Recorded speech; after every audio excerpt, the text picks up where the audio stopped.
ಅವನು ತಪ್ಪಿಗಸ್ತನಾದ್ರೆ ಯಾಕೆ ದೇವರು ಎಬ್ಬಿಸ್ತಾನೆ? ನಂಬಿಕೆಯಲ್ಲಿ ಬಿಟ್ಟು ಬಿಟ್ಟರು ಕೂಡ ಯಾಕೆ ದೇವರು ಮತ್ತೆ ಸೇರಿಸಿಕೊಳ್ತಾನೆ? ಪ್ರಾರ್ಥನೆ ಮಾಡೋದನ್ನ ಬಿಟ್ಟು ಬಿಟ್ಟಿದ್ರು ಕೂಡ ಯಾಕೆ ಮತ್ತೆ ದೇವರು ಆತನನ್ನು ಎಬ್ಬಿಸ್ತಾನೆ? ಯಾಕೆ ದೇವರು ಎಬ್ಬಿಸ್ಬೇಕು? ದಾವೀದನು ಹೇಳ್ತಾನೆ, ಸ್ವಾಮಿ ಸರ್ವಶಕ್ತನಾದಂತ ದೇವರೇ, ನೀನು ಯಾಕೆ ಮನುಷ್ಯರನ್ನ ನೆನಪು ಮಾಡ್ಕೋಬೇಕು?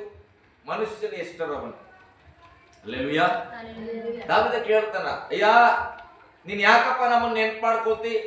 ನಾವು ಯಾರು ದೇವರ ಮುಂದೆ? ನಾವು ಎಷ್ಟರವರು ಅಂತ ನಮ್ಮನ್ನು ನೆನಪು ಮಾಡಿಕೊಳ್ಬೇಕು. ನಾವು ದೇವರಿಗಿಂತ ದೊಡ್ಡವರು ಅಂತ ದೇವರು ನಮ್ಮನ್ನ ನೆನಪು ಮಾಡಿಕೊಳ್ತಾ ಇಲ್ಲ, ಅಥವಾ ದೇವರಿಗಿಂತ ಸುಂದರವಾಗಿದ್ದೇವೆ ಅಂತ ನಮ್ಮನ್ನ ದೇವರು ನೆನಪು ಮಾಡಿಕೊಳ್ತಾ ಇಲ್ಲ. ದೇವರು ತನ್ನ ಉದ್ದೇಶದ ಮೇರೆಗೆ ನಮ್ಮನ್ನ ಉಂಟು ಮಾಡಿದ್ದಾನೆ, ನಮ್ಮನ್ನ ರಕ್ಷಿಸಲ್ಪಟ್ಟಿದ್ದಾನೆ, ನಮ್ಮ ಮೇಲೆ ಒಂದು ವಿಶ್ವಾಸವನ್ನು ಆತನು ಇಟ್ಟಿದ್ದಾನೆ. ಈತ ನನ್ನ ರಾಜ್ಯದಲ್ಲಿ ಇರಬೇಕು, ನನ್ನ ಮಗನಾಗಿರ್ಬೇಕು, ನನ್ನ ಮಗಳಾಗಿರ್ಬೇಕೆಂಬುದಾಗಿ ಆತನು ನೇಮಿಸಲ್ಪಟ್ಟ ಕಾರಣ ಆತನು ನಮ್ಮನ್ನ ನೋಡುವವನಾಗಿದ್ದಾನೆ. ಹಲ್ಲೆಲೂಯಾ. ಈಗ ತಂದೆ ತಾಯಿಗೆ ಮಕ್ಕಳಿರ್ತದಂತ ಇಟ್ಕೊಳ್ರಿ, ಮಕ್ಕಳಿರ್ತಾವ. ಮಕ್ಕಳಿಗೆ ಬಹಳ ಸಾರಿ ಹೇಳ್ತೀನಿ, ಐಸ್ ಕ್ರೀಮ್ ತಿನ್ಬೇಡ ಮಗ, ಸರ್ದಿ ಆಗ್ತದೆ, ಐಸ್ ಕ್ರೀಮ್ ತಿನ್ಬೇಡ ಅಂತ ಹೇಳ್ತೀನಿ. ಆದ್ರೂ ಕೂಡ ಆ ಮಗು ಹೋಗಿ ಒಂದು ಐಸ್ ಕ್ರೀಮ್ ತಿನ್ಬಿಡ್ತಂತ ಇಟ್ಕೊಳ್ರಿ. ಆವಾಗ ಸಿಟ್ಟು ಬರ್ತದೆ ಇಲ್ಲ ನಿಮಗೆ? ಸಿಟ್ಟು ಬರ್ತದೆ. ತಿನ್ಬೇಡ ಅಂತ ಎಷ್ಟು ಸಲ ಹೇಳ್ಬೇಕು ಅಂತೇಳಿ ಏನ್ ಮಾಡ್ತೀವಿ? ಒಂದು ಕಪಾಳಕ್ಕೆ ಹೊಡಿಬಹುದು, ಬೆನ್ ಮೇಲೆ ಹೊಡಿಬಹುದು, ಬಡಗಿ ತಗೊಂಡು ಹೊಡಿಬಹುದು, ಕೈ ಕಾಲಿಗೆ ಹೊಡಿಬಹುದು, ನೀನ್ ಮನೆಗೆ ಬರಬೇಡ ಹೋಗನ್ಬಹುದು. ಅಲ್ಲೆಲ್ಲೂಯ್ಯ. ನಿನಗೆ ಊಟ ಕೊಡಲ್ಲ, ನಿನಗೆ ಪೆನ್ಸಿಲ್ ಕೊಡ್ಸಲ್ಲ, ಶಾಲೆಗೆ ಕಳಿಸಲ್ಲ, ನಿನ್ ಏನು ಮಾಡಲ್ಲ, ಒಂದು ಮಾತು ಕೇಳಲ್ಲ ಅಂತೇಳಿ ಬೈಬಹುದು. ಬೈದ ಮೇಲೆ ಒಂದು ಐಸ್ ಕ್ರೀಮ್ ತಿಂದ್ಬಿಟ್ಟ ಅಂತೇಳಿ ಆ ಮಗನನ್ನ ಬಿಟ್ಟು ಬಿಡ್ತೀರಾ ಮನೆಯಿಂದ ಹೊರಗೆ? ಮತ್ತೆ ಕರೆಯೋದೇ ಇಲ್ವಾ? ಅಲ್ಲೆಲ್ಲೂಯ್ಯ. ಸ್ವಲ್ಪ ಹೊತ್ತಾದ್ಮೇಲೆ ಏನ್ ಮಾಡ್ತೇವೆ? ಆಯ್ತು ಮಗ, ಇನ್ನು ಮುಂದೆ ನೀನ್ ಏನ್ ಮಾಡಬಾರದು, ಈಗ ಮಾಡಬಾರದು, ಬಾ ಇಲ್ಲಿ, ನಿನಗೆ ನಾನು ಏನ್ ಮಾಡ್ತೇನೆ, ಸರ್ದಿಗೆ ಜಂಡು ಬಾಂಬ್ ಹಾಕ್ತೇನೆ, ಬಾ, ಹೋಗ್ಲಿ ಪರವಾಗಿಲ್ಲ, ಮತ್ತೆ ನೀನ್ ಏನ್ ಮಾಡ್ಬೇಡ, ಐಸ್ ಕ್ರೀಮ್ ತಿನ್ಬೇಡ ಮಗ ಅಂತೇಳಿ ಏನ್ ಮಾಡ್ತೇವೆ? ಬುದ್ಧಿಯನ್ನ ಹೇಳಿ ಆ ಮಗು ಹತ್ಕೋತ ಆ ಕಡೆ ಮುಖ ಮಾಡ್ಕೊಂಡು ನಿಂತಿದ್ರೆ ನಾವೇನ್ ಮಾಡ್ತೀವಿ? ಹೋಗಿ ಅದರ ಕರಗಳನ್ನು ಹಿಡಿದು ಕರ್ಕೊಂಡು ಬರ್ತೇವೆ. ಹಲ್ಲೆಲೂಯಾ. ಇದನ್ನ ತಂದೆ ತಾಯಿ ಪ್ರೀತಿ ಅಂತ ಕರಿತೇವೆ. ಸತ್ಯವೇದ ಹೇಳ್ತದೆ, ಒಂದು ವೇಳೆ ನಿನಗೆ ಮೊಲೆ ಕೊಡಿಸುವಂತ ತಾಯಿ ನಿನ್ನನ್ನ ಮರೆತು ಹೋದ್ರು ನಾನೆಂದಿಗೂ ನಿನ್ನನ್ನು ಮರೆಯಲು. ಹಾಗಾದ್ರೆ ತಾಯಿಗಿಂತ ಹೆಚ್ಚಾಗಿ ಪ್ರೀತಿ ಮಾಡುವ ದೇವರು ಎಲ್ಲೋ ಒಂದು ಸಾರಿ ನಿನ್ನ ಅಪನಂಬಿಗಸ್ತನಾದ ತಕ್ಷಣ ನಿನ್ನನ್ನು ಯಾಕೆ ದೇವರು ಕೈ ಬಿಟ್ಬಿಡ್ತಾನೆ? ಅಲ್ಲೆಲೂಯಾ. ದೇವರು ಬಯಸ್ತಾದನ, ನನ್ನ ಮಗಳು ಆ ತಪ್ಪನ್ನ ಅರಿವು ಮಾಡ್ಕೊಂಡ್ರೆ ಸಾಕು. ನನ್ನ ತಂದೆ ಹೇಳಿದ್ನು ನಾನು ಐಸ್ ಕ್ರೀಮ್ ತಿನ್ಬಾರ್ದಂತ, ಅಲ್ಲಿ ನಿಂತ್ಕೊಂಡು ಅಳ್ತಾ ಇರ್ತು ಮಗು, ಮಮ್ಮಿ ನಾನು ಹಿಂಗ್ ತಿನ್ನಲ್ಲ ಮಮ್ಮಿ, ಆಯ್ತು ಮಮ್ಮಿ ತಪ್ಪಾಯ್ತಂತ ಆ ಮಾತು ಮುಗ್ಧದಲ್ಲಿ ಹೇಳ್ತಾ ಇದ್ರೆ ಏನ್ ಅನ್ಸ್ತದೆ ಗೊತ್ತಾ? ಅರ್ಧ ಗಂಟೆ ಕೂಡ ಹೋಗಲ್ಲ ನಮ್ದು ಕೋಪ. ಓಡಿ ಹೋಗಿ ಏನ್ ಮಾಡ್ತೇವೆ? ಎತ್ಕೊಂಡು ಬರ್ತೇವೆ, ಆಯ್ತು ಬಿಡು ಮಗ ಹೋಗ್ಲಿ, ಅಳ್ಬೇಡ ಅಳ್ಬೇಡ ಬಿಡು, ಹೋಗ್ಬಾ ಅಳ್ಬೇಡ ಅಂತ. ಅಲ್ಲೆಲೂಯಾ. ಹಾಗೆ ತಂದೆಯಾದ ದೇವರು ಏನ್ ಬಯಸ್ತಾ ಇದ್ದಾನಂದ್ರೆ, ಬಿದ್ದು ಹೋಗಿರುವವರ ಬಗ್ಗೆ ದೇವರು ಕೋಪಗೊಳ್ಳುತ್ತಾ ಇಲ್ಲ, ಬಿದ್ದು ಹೋದವರ ಬಗ್ಗೆ ದೇವರು ಅಸಹ್ಯವಾಗಿ ಎಣಿಸ್ತಾ ಇಲ್ಲ. ಅವರ ಹೃದಯದಲ್ಲಿ ಒಂದು ಆಲೋಚನೆ ಬಂದ್ರೆ ಸಾಕು, ನನ್ನದು ತಪ್ಪಾಯ್ತಪ್ಪ, ನನ್ನನ್ನು ಕ್ಷಮಿಸು ಅಂತ ಕೇಳುವ ಸ್ವಭಾವ ಇದ್ರೆ ಸಾಕು, ದೇವರು ನಾವು ಇದ್ದ ಸ್ಥಳದಿಂದ ಎಬ್ಬಿಸಿಕೊಂಡು ಬಂದಾತನ ಏನ್ ಮಾಡುವವನಾಗಿದ್ದಾನೆ? ಕಣ್ಣೀರನ್ನ ಒರೆಸುವವನಾಗಿದ್ದಾನೆ. ಹಲ್ಲೆಲೂಯಾ. ಹಲ್ಲೆಲೂಯಾ. ಯಾಕಂದ್ರೆ ತಂದೆಯಾದ ದೇವರಿಗೆ ನಮ್ಮ ಮೇಲೆ ಒಂದು ದೊಡ್ಡ ಉದ್ದೇಶ ಉಂಟು. ನನ್ನ ಮಗಳನ್ನ ಹೀಗೆ ನಾನು ಮಾಡಬೇಕು, ನನ್ನ ಮಗನನ್ನ ಹೀಗೆ ನಾನು ಸೇವೆಯಲ್ಲಿ ಉಪಯೋಗ ಮಾಡಬೇಕೆಂಬುದಾಗಿ ದೇವರು ತನ್ನ ಅಂಗೈಯಲ್ಲಿ ನಮ್ಮನ್ನು ಚಿತ್ರಿಸಿಕೊಂಡಾರ. ಹಲ್ಲೆಲೂಯಾ. ಹಾಗಾದ್ರೆ ಆತನು ಹೇಳುವಂತ ತಿಳುವಳಿಕೆಗಳನ್ನ ನಾವು ಅರಿವು ಮಾಡ್ಕೊಳ್ತಾ ಹೋಗ್ಬೇಕು. ಕೆಲವು ಸಾರಿ ಅರ್ಥ ಆಗಂಗಿಲ್ಲ, ಆದ್ರೆ ಏನ್ ಮಾಡ್ಬೇಕು? ಅರ್ಥ ಆದಾಗ ಅದನ್ನ ನಾವು ಬದಲಾವಣೆಯನ್ನ ಕಾಣಬೇಕೆಂಬುದಾಗಿ ನಾನು ಬಯಸ್ತೇನೆ. ಹಲ್ಲೆಲೂಯಾ. ಓಕೆ, ಇಬ್ರಿಯದವರಿಗೆ ಬರೆದ ಪತ್ರಿಕೆ 12ನೇ ಅಧ್ಯಾಯ 22ನೇ ವಚನ ಓದ್ರಿ. ಇಬ್ರಿಯದವರಿಗೆ ಬರೆದ ಪತ್ರಿಕೆ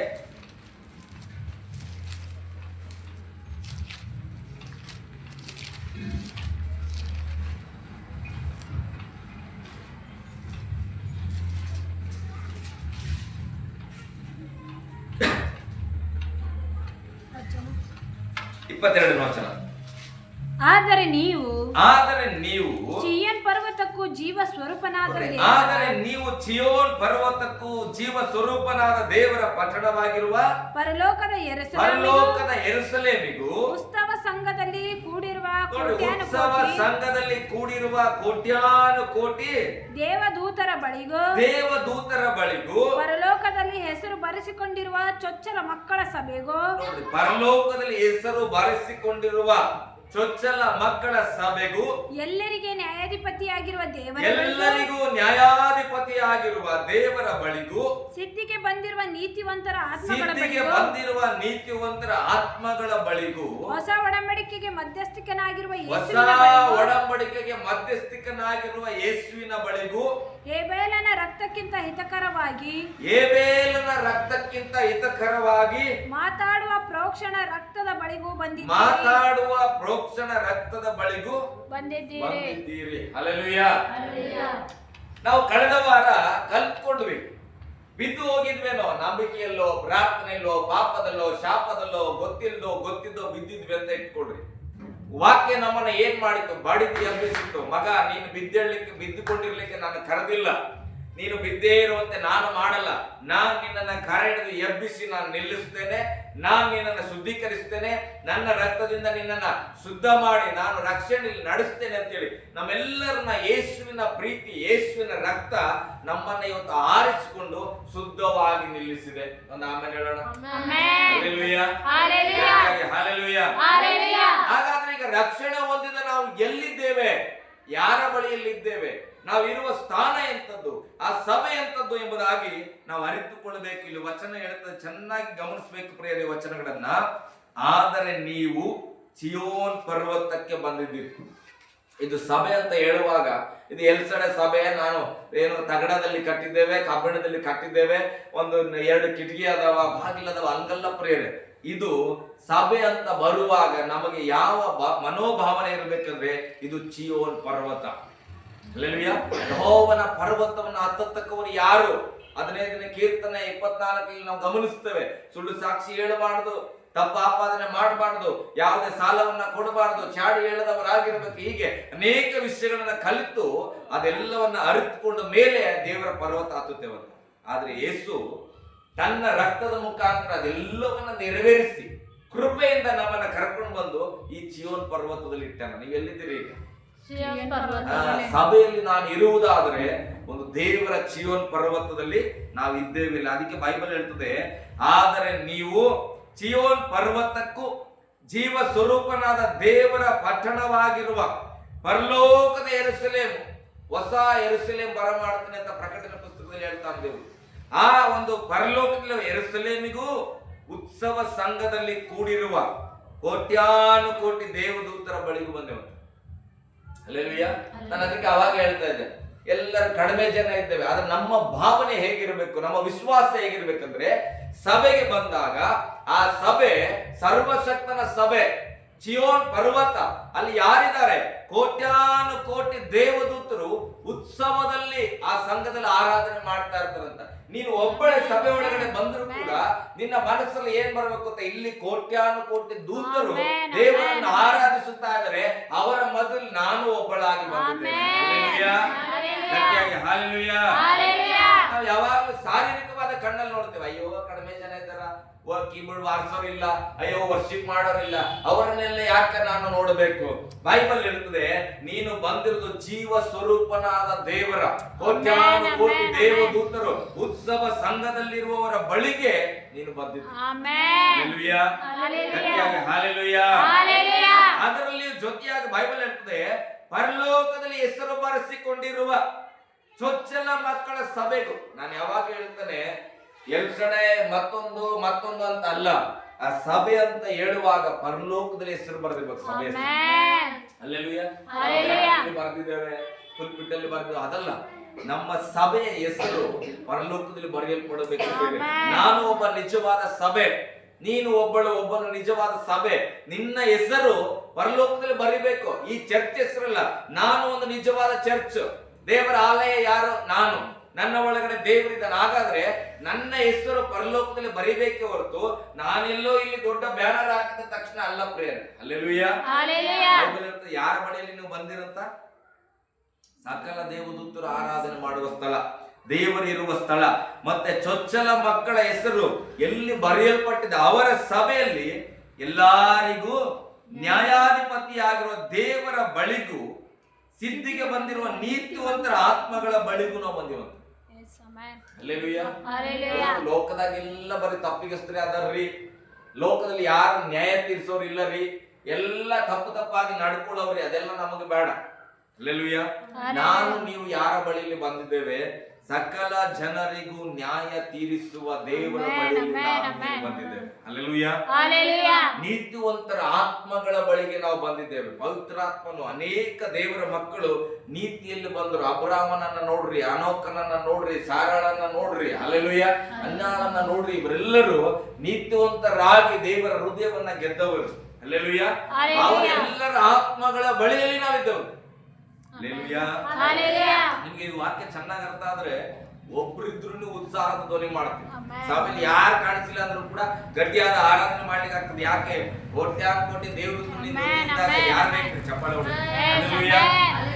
ವಾಕ್ಯ. ನೀತಿವಂತರ ಆತ್ಮಗಳ ಬಳಿಗೂ ಮತ್ತೆ ಹೊಸ ಒಡಂಬಡಿಕೆಗೆ ಮಧ್ಯಸ್ಥರಾಗಿರುವ ಯೇಸುವಿನ ಬಳಿಗೂ ನಾವು ಬಂದಿದ್ದೇವೆ.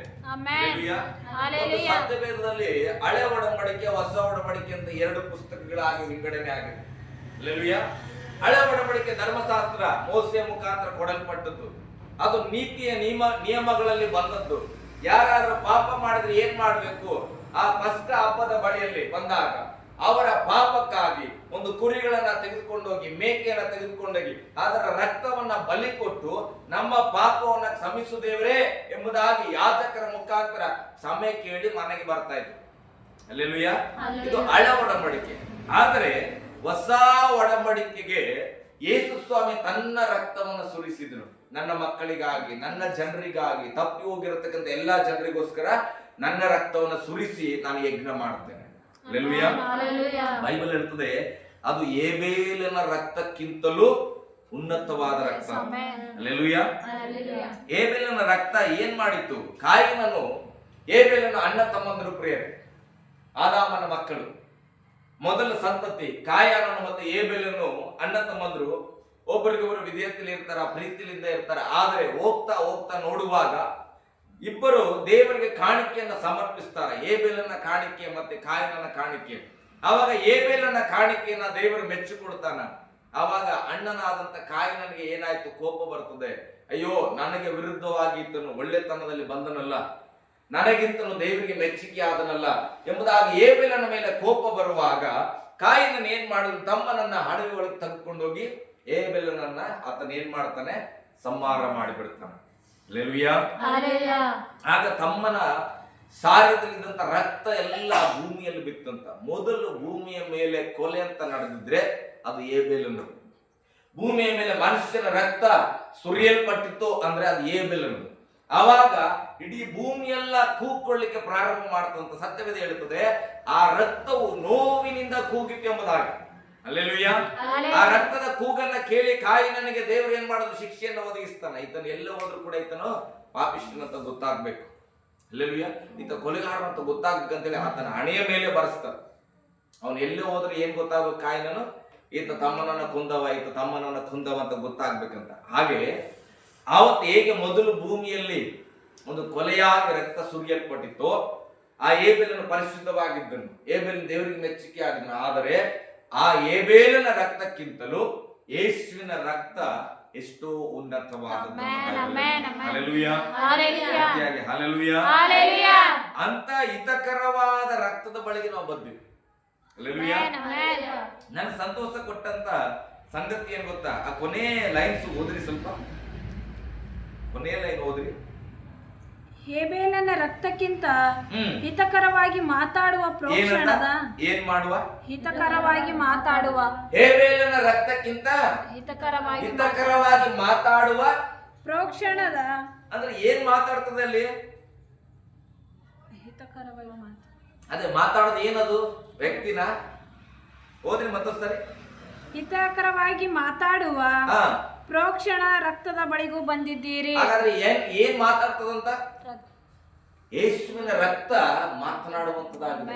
ಸತ್ಯವೇದ ಹೇಳುತ್ತದೆ ಹೇಬೇಲನ ರಕ್ತಕ್ಕಿಂತ ಹಿತಕರವಾಗಿ ಮಾತಾಡುವ ಪ್ರೋಕ್ಷಣೆ ರಕ್ತ ಅಂತ. ಹಾಗಾದ್ರೆ ಯೇಸುವಿನ ರಕ್ತ ನಿನ್ನ ಪ್ರೋಕ್ಷಣೆಗಾಗಿ ಮಾತನಾಡುತ್ತದೆ. ಅದಕ್ಕೆ ಯಾವಾಗ ನಾವು ಹೇಳ್ತೇವೆ, ಈ ಸಭೆ ದೇವರ ಪರಿಶುದ್ಧವಾದ ಸನ್ನಿಧಿಗೆ ಬರುವಾಗ ಯಾವ ಧೈರ್ಯದಲ್ಲಿ ನಾವು ಬರ್ತೇವೆ? ನಮ್ಮಮ್ಮ ಇಲ್ಲೇ ಕೂತ್ಕೊಂಡದಳ, ನಮ್ಮ ಅಮ್ಮಂಗೆ ನಾನು ಬಹಳ ಸಾರಿ ಹೊಡೆದಿನಿ, ನಮ್ಮ ಅಮ್ಮಂಗೆ ಏಕವಚನದಲ್ಲಿ ಬೈದಿದ್ದೇನೆ, ನಾನು ಜಗಳ ಮಾಡಿದ್ದೇನೆ, ನಮ್ಮ ಅಕ್ಕಂದ್ರಿಗೆ ಹೊಡೆದಿದ್ದೇನೆ, ಎಲ್ಲರಿಗೂ ಬೇಜಾರಾಯ್ತು. ಇದು ತಪ್ಪಲ್ವಾ? ತಪ್ಪು, ದೇವರ ದೃಷ್ಟಿಯಲ್ಲಿ ತಪ್ಪು. ಪಾಪ ಮಾಡಿದ್ದೇನೆ, ಹಾಗಾದ್ರೆ ಸಿನಿಮಾ ನೋಡಿದೆ, ದೇವರ ವಿರುದ್ಧವಾಗಿ ಮಾಡಿದಂತ ಸಂಗತಿ ದೇವ್ರಿಗೆ ಗೊತ್ತಿಲ್ಲದೆ ಇದ್ದಾಗ ಹಾಗಾದ್ರೆ ನಾನು ಪಾಪಿ ಆಗಿದ್ದೆ. ಹಾಗಾದ್ರೆ ಪಾಪಿ ಆಗಿದ್ದ ನಾನು ಇವತ್ತು ಸರ್ವಶಕ್ತನಾದ ದೇವರ ಬಳಿಗೆ ಹೇಗೆ ಧೈರ್ಯವಾಗಿ ಬಂದಿದ್ದೇನೆಂದ್ರೆ, ಇಲ್ಲಿ ಸತ್ಯವೇದ ಹೇಳ್ತದೆ, ಆ ಏಬೇಲನ ರಕ್ತಕ್ಕಿಂತ ಯೇಸುವಿನ ರಕ್ತ ಪ್ರೋಕ್ಷಣೆಗಾಗಿ ಮಾತನಾಡ್ತದೆ. ಹಲ್ಲೆಲೂಯಾ.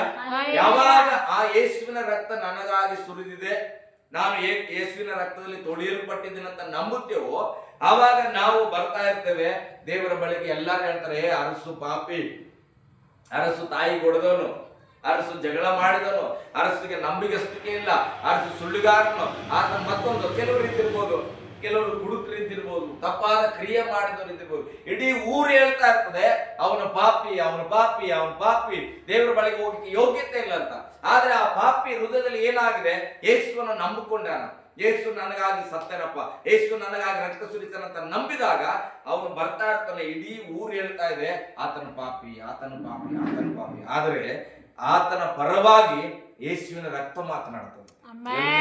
ನಾನು ಈತನನ್ನು ತೊಳೆದಿದ್ದೇನೆ, ನಾನು ಈತನನ್ನು ಗುಣಪಡಿಸಿದ್ದೇನೆ, ಈತನಿಗೆ ಪ್ರೋಕ್ಷಣೆ ನಾನು ಕೊಟ್ಟಿದ್ದೇನೆ ಎಂಬುದಾಗಿ ನನ್ನ ಪರವಾಗಿ ನಿನ್ನ ಪರವಾಗಿ ದೇವರ ಬಳಿಯಲ್ಲಿ ಯೇಸುವಿನ ರಕ್ತ ಮಾತನಾಡುವ. ನಾವು ಅಂದ್ಕೊಳ್ತೇವೆ ಯಾವಾಗ ರಕ್ತ ರಕ್ತ ರಕ್ತ, ಏನ್ ರಕ್ತ ರೀ? ಹಲ್ಲೆಲೂಯಾ. ಕೋಳಿ ಕೂದ್ರೆ ರಕ್ತ ಬರ್ತದ, ಮೇಕೆ ಕೂದ್ರೆ ರಕ್ತ ಬರ್ತದ, ಆದ್ರೆ ಅದು ಯಾವ ರಕ್ತವು ನಿನ್ನ ಪರವಾಗಿ ನನ್ನ ಪರವಾಗಿ ಮಾತನಾಡುವುದಿಲ್ಲ. ಆದ್ರೆ ಸತ್ಯವೇದ ಹೇಳುತ್ತದೆ, ಏಬೇಲನ ರಕ್ತಕ್ಕಿಂತಲೂ ಹಿತಕರವಾಗಿ ಮಾತನಾಡುವ ಪ್ರೋಕ್ಷಣೆಯಿಂದ ನೀಡುವ ರಕ್ತದ ಬಳಿಗೆ ನಾವೇನ್ ಮಾಡಿದ್ದೇವೆ? ಬಂದಿದ್ದೇವೆ. ಹಲ್ಲೆಲೂಯಾ. ಗಟ್ಟಿಯಾಗಿ ಹಲ್ಲೆಲೂಯಾ. ನಮಗೆ ಧೈರ್ಯ ಏನು ಗೊತ್ತಾ? ನನ್ನ ಪಾಪವನ್ನ ಯೇಸುವಿನ ರಕ್ತ ತೊಳೆದಿದೆ.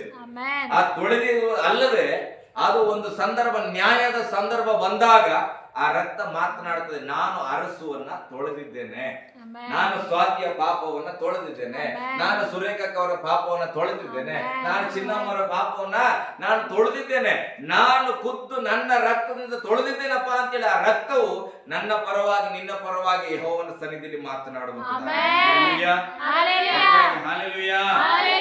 ಹಾಗಾದ್ರೆ ನಾನು ಹೇಳಕ್ ಬರೋದು, ಆ ಯೇಸು ತನ್ನ ರಕ್ತದಿಂದ ನಮ್ಮನ್ನು ತೊಳೆದಿದ್ರೆ ಎಲ್ಲೋ ಬಿದ್ದೋಗ್ಲಿ ಅಂತ ತೊಳೆದಾನ?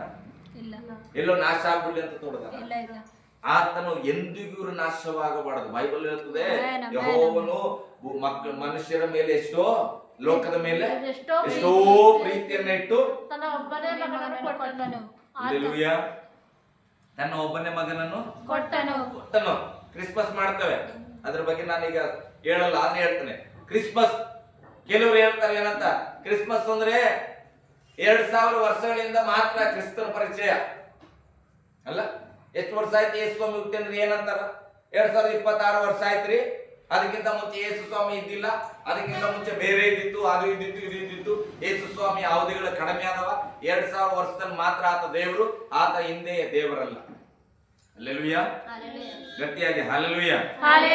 ಆದ್ರೆ ಬೈಬಲ್ ಹೇಳುತ್ತದೆ, ಲೋಕದ ಮೇಲೆ ಎಷ್ಟೋ ಪ್ರೀತಿಯನ್ನ ಇಟ್ಟು ತನ್ನ ಒಬ್ಬನೇ ಮಗನನ್ನ ಕೊಟ್ಟನು.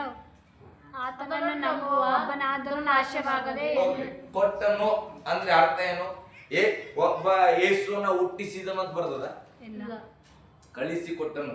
ಇಂಗ್ಲಿಷ್ ಬೈಬಲ್ ಓದೋದಾದ್ರೆ ತನ್ನ ಒಬ್ಬನೇ ಮಗನನ್ನ ಕಳಿಸಿ ಕೊಟ್ಟನು. ಹಲ್ಲೆಲೂಯಾ. ಈಗ ಬಾಯಿ ಸಾಲು. ಈಗ ಸಾಲು ಮದನ, ಈತ ನನ್ನ ಮಗ, ನಿಮ್ಮನ್ನೆಲ್ಲ ಪ್ರೀತಿ ಮಾಡಿ ಈಗ ನಾನು ಈತನನ್ನ ಹೋಗ್ ಮಗ ಅಂತೇಳಿ ಇವತ್ತು ಕಳಿಸ್ತೇನೆ. ಈತನ ಬಂದ್ರಿ ಇವತ್ತು ನಾನು ಇವನನ್ನ ಕಳಿಸಿದ್ದೇನೆ. ಹಾಗಾದ್ರೆ ಈತ ಇವತ್ತೇ ಹುಟ್ಟ್ಯಾನ?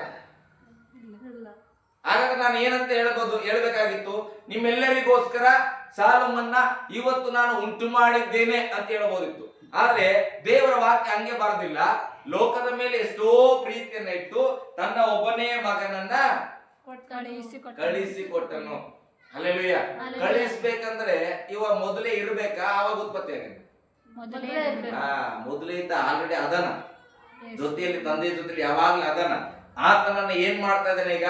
ನೀನು ಹೋಗಪ್ಪ ಭೂಮಿಗೆ, ಕಳಿಸಿಕೊಟ್ಟನು. 2026 ವರ್ಷ ಮಾತ್ರ ಅಲ್ಲ ಯೇಸು ಸ್ವಾಮಿ, ಅದಕ್ಕಿಂತ ಮುಂಚಿತವಾಗಿ ಆದಿಯಿಂದಲೂ ತಂದೆಯಾದ ದೇವರ ಬಳಿಯಲ್ಲಿ ಇದ್ದಂತ ತನ್ನ ಮಗನನ್ನ ಆತನು ಕಳಿಸಿ ಕೊಟ್ಟನು. Hallelujah, hallelujah. ನೋಡ್ರಿ, ಅದಕ್ಕೆ ಆ ಯೇಸು ಸ್ವಾಮಿಯನ್ನ ಕಳಿಸಿ ಕೊಡುವಾಗ ದೇವರಿಗೆ ಒಂದು ಉದ್ದೇಶ ಇದೆ, ಮನುಷ್ಯರನ್ನ ರಕ್ಷಿಸಬೇಕು. ನನ್ನ ಮಗ ಹೋಗಿ ಮೇಕೆಗೆ ಬದಲಾಗಿ, ಕುರಿಗೆ ಬದಲಾಗಿ, ದನಕ್ಕೆ ಬದಲಾಗಿ, ಕೋಳಿಗೆ ಬದಲಾಗಿ ಅಮೂಲ್ಯವಾದ ಒಂದು ರಕ್ತವನ್ನ ನನ್ನ ಮಗ ಅಲ್ಲಿ ಸುರಿಸಬೇಕು. ಆ ರಕ್ತ ಎಲ್ಲರ ಪಾಪವನ್ನ ತೊಳಿತದೆ. ಅವಾಗ ಎಲ್ಲ ನನ್ನ ಮನುಷ್ಯರು ನನ್ನ ಬಳಿಲಿ ಬರ್ಲಿಕ್ಕೆ ಮಾರ್ಗ ಆಗ್ತದಂತಾನೆ ಯೇಸು ಸ್ವಾಮಿಯನ್ನ ಕಳಿಸ್ತಾನೆ. Hallelujah, hallelujah. ಆತನು ಬಂದು ತನ್ನ ಕಾರ್ಯಗಳನ್ನು ನೆರವೇರಿಸಿ ಆ ಸತ್ಯವನ್ನು ನಮಗೆ ಬೋಧಿಸಿ ಹೋಗ್ಯಾನ. ಈಗ ನಾವ್ಯಾರು ನಂಬಿದ್ದೇವೋ ನಾವು ಅರ್ಥ ಮಾಡ್ಕೊಳ್ಬೇಕು. ಆ ಅಮೂಲ್ಯವಾದ ರಕ್ತವನ್ನ ನಾವು ಒದ್ದುಕೊಂಡು ದೇವರ ಬಳಿಯಲ್ಲಿ ಬಂದು ನಿಂತಿದ್ದೇವೆ. ಹಲ್ಲೆಲೂಯಾ. ಯಾರಾದ್ರೂ ಹೇಳ್ಬೋದೇ, ಇವ್ರು ಬಹಳ ಕೆಟ್ಟ ಜನರಿ, ಇರ್ಲಿ ಬಿಡು, ಪರವಾಗಿಲ್ಲ. ಆದ್ರೆ ನನ್ನ ಪರವಾಗಿ ಯಾರು ಮಾತಾಡ್ತಾರೆ? ಯೇಸು ಮಾತಾಡ್ತಾನೆ, ಯೇಸುವಿನ ರಕ್ತ ಮಾತಾಡ್ತಾನೆ. ನಾನ್ ನೀರಿನಿಂದ ತೊಳೆದಿಲ್ಲಪ್ಪ, ನನ್ನ ಅಮೂಲ್ಯವಾದ ಪರಿಶುದ್ಧ ರಕ್ತದಿಂದ ಅರಸನ್ನ ನಾನು ಕಂಪ್ಲೀಟ್ ತೊಳೆದು ನಾನು ತಗೊಂಡ್ ಬಂದಿನಿ ಅಂತ ದೇವ್ರು ನನ್ನ ಪರವಾಗಿ ನಾನು ಹೇಳ್ತೇನೆ. ಯಾವಾಗ ಒಂದ್ಸಲಿ ಎಡಬಿಟ್ಟ ತಕ್ಷಣ ಅಯ್ಯೋ ಮುಗಿದೋಯ್ತು ಜೀವಿತ ಅನ್ಕೋಬೇಡ್ರಿ. ಹಲ್ಲೆಲೂಯಾ. ಪೆಟ್ಟಾಯ್ತು, ನೋವಾಯ್ತು, ಅನುಭವಕ್ಕೆ ತಂದುಕೊಂಡು ಏನ್ ಮಾಡ್ಬೇಕಂತ ನೆಕ್ಸ್ಟ್ ಹೆಜ್ಜೆನ ನಾವು ಕರೆಕ್ಟ್ ಆಗಿ ಇಡೋದನ್ನ ಕಲ್ತ್ಕೊಂಡು ಆ ಹೆಜ್ಜೆಯನ್ನ ಸರಿಯಾಗಿ ಇಡುತ್ತಾ ಯಾರನ್ನ ಹಿಂಬಾಲಿಸ್ಲಿಕ್ಕೆ ಬಂದೇವೋ ಅವರನ್ನ ನಾವು ಫಾಲೋ ಮಾಡಿ ಹೋಗ್ಬೇಕು. ಎಲ್ಲೋ ಹೋಗ್ತಾ ಇರ್ತೇವೆ, ಯಾರನ್ನ ನೋಡ್ಕೊಂಡು ಹೋಗ್ತಾ ಇರ್ತೇವೆ, ಹಿಂಗೆ ಫಾಲೋ ಮಾಡ್ತಾ ಇದ್ವಿ. ಅಕಸ್ಮಾತ್ ಏನೋ ಶಬ್ದ ಆಯ್ತು, ಯಾರೋ ಕರೆದ್ರಂತ ಹೇಳಿ ನೋಡಿದಾಗ ಏನಾಗ್ಬಿಡ್ತದೆ, ಸ್ವಲ್ಪ ಸ್ಟೇರಿಂಗ್ ಈ ಕಡೆ ಬಂದ್ಬಿಡ್ತದೆ. ಅಕಸ್ಮಾತ್ ಆಗಿ ಅವ್ನು ಹೇಳ್ತಾನೆ ಎಲ್ಲಿ ಹೋಗ್ತಾ ಇದ್ವು ಅಂತ ಕೇಳಿದಾಗಾದ್ರೂ ಸ್ವರ ಕೇಳಿ ನಾವ್ ಏನ್ ಮಾಡ್ಬೇಕು?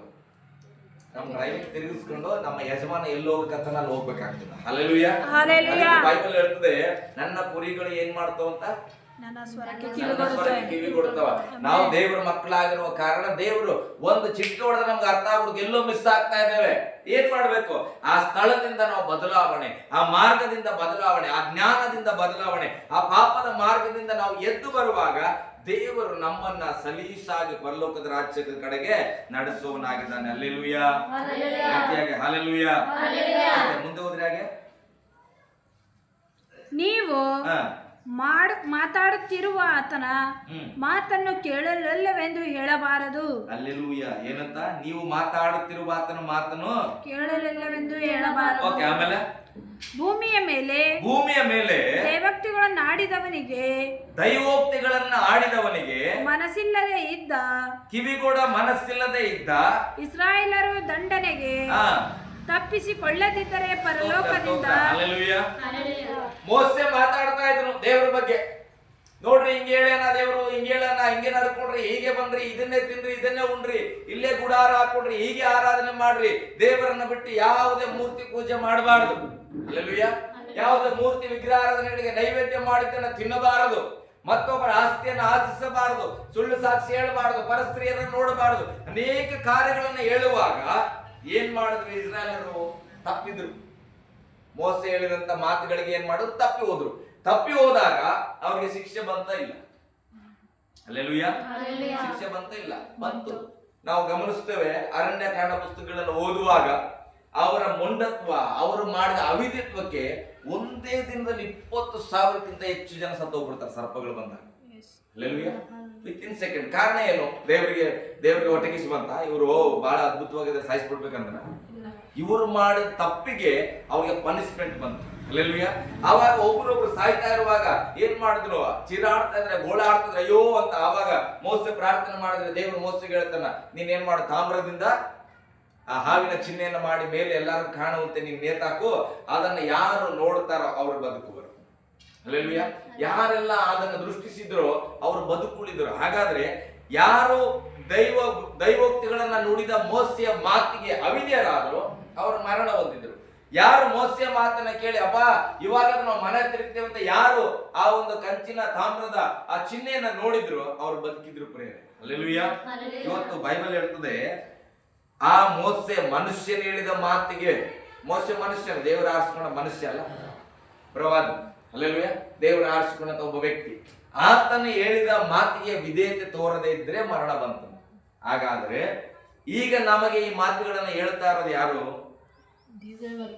ಪರಲೋಕದಲ್ಲಿ ರಾಜನಾಗಿದ್ದಂತ ಯೇಸು ಸ್ವಾಮಿ ತನ್ನ ಸ್ಥಾನವನ್ನು ಬಿಡಲ್ಲ ಅಂತ ಹೇಳದೆ ಎಲ್ಲವನ್ನ ಬರಿದು ಮಾಡಿ ಬಿಟ್ಟು ಬಂದು ನನಗಾಗಿ ನಿನಗಾಗಿ ಬಡತನದಲ್ಲಿ ಹುಟ್ಟಿ ದಾರಿದ್ರ್ಯತನದಲ್ಲಿ ಹುಟ್ಟಿ ನಮ್ಮೆಲ್ಲರ ಪಾಪಗಳನ್ನು ಹೊತ್ಕೊಂಡು ಸಿಲುಬೆಯನ್ನು ಏರಿ ಪುನರುತ್ಥಾನ ಆಗಿ ಹೋದಂತ ಯೇಸು ಸ್ವಾಮಿ ನಮ್ಮನ್ನ ಹೀಗ್ ಬದುಕ್ರಿ, ಹೀಗ್ ಮಾಡ್ರಿ, ಹೀಗಿದ್ರೆ ನಿಮ್ಗೆ ಸುಖ ಇರ್ತದೆ, ಹೀಗಿದ್ರೆ ನೀತಿವಂತರಾಗ್ತೀರಿ, ಹೀಗಿದ್ರೆ ದೇವರ ರಾಜ್ಯ ಸೇರ್ತೀರಿ, ಹೀಗೆ ಮಾಡಿದ್ರೆ ನೀವು ದೇವರ ಸಾನ್ನಿಧ್ಯದಲ್ಲಿ ಹಗಲು ರಾತ್ರಿ ಇರ್ತೀರಿ ಅಂತ ಆತನ ದೈವೋಕ್ತಿಗಳನ್ನ ನುಡಿಯುವಾಗ ಆ ಮಾತಿಗೆ ಕಿವಿಗೊಡಕ್ಕೆ ಮನಸ್ಸಿಲ್ಲದೆ ನಾವು ಅವಿಧೇಯತ್ವ ತೋರಿದ್ರೆ ನಾವು ಹೇಗೆ ಶಿಕ್ಷೆಯನ್ನು ತಪ್ಪಿಸ್ಕೊಳ್ಳಿಕ್ಕೆ ಆಗ್ತದ?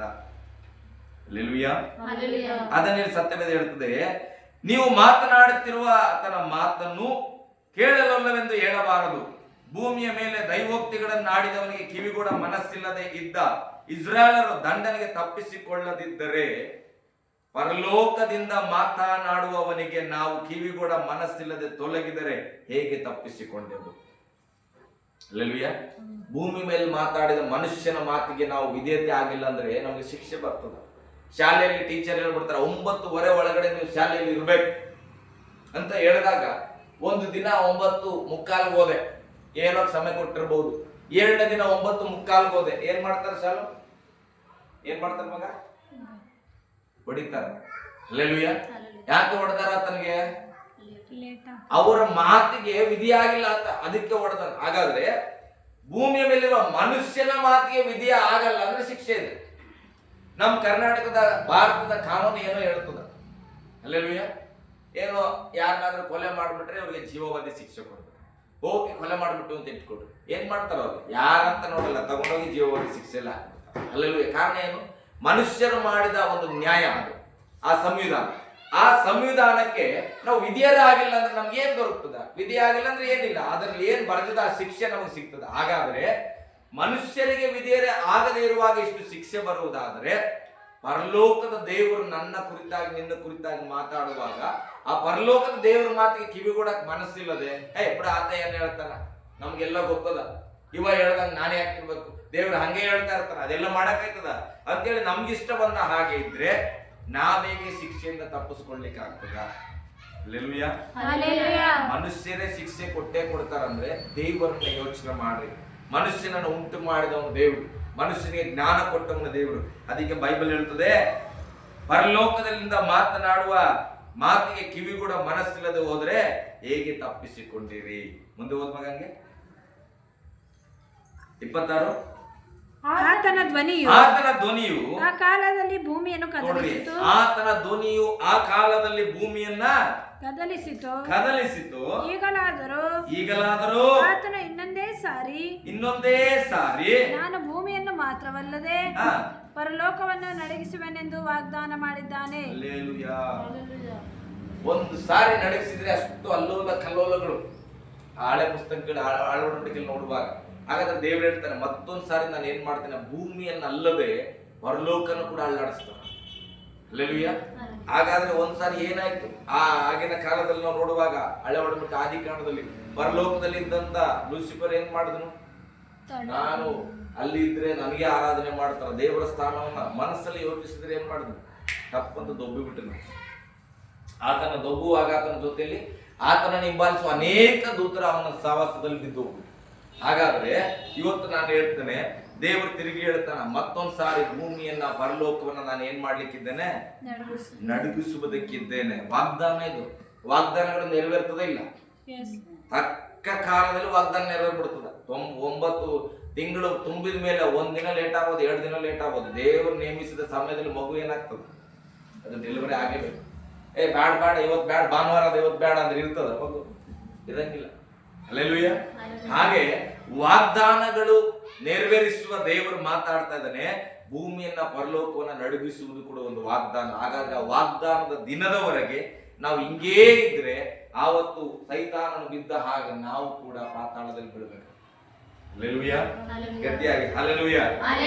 ನಾನು ನೀವು ಏನ್ ಮಾಡ್ಬೇಕು? ಇವತ್ತು ದೇವರ ಮಾತಿಗೆ ಕಿವಿ ಕೊಡಬೇಕು. ದೇವ್ರೆ, ನಾನು ತಪ್ಪಿ ಹೋಗಿದ್ದೆ, ನಾನು ಬಿದ್ದು ಹೋಗಿದ್ದೆ, ನಂದೇನೋ ಮಿಸ್ಟೇಕ್ಸ್ ಅಥವಾ ನನ್ನ ಕೈಲಿ ಬಲ ಇದ್ದಿಲ್ಲ, ನಾನೀಗ ನಿನ್ನ ಮಾತು ಕೇಳಿ ಏನ್ ಮಾಡ್ತಿದ್ದೀನಿ, ಮನ ತಿರುಗುತ್ತಾನೆ.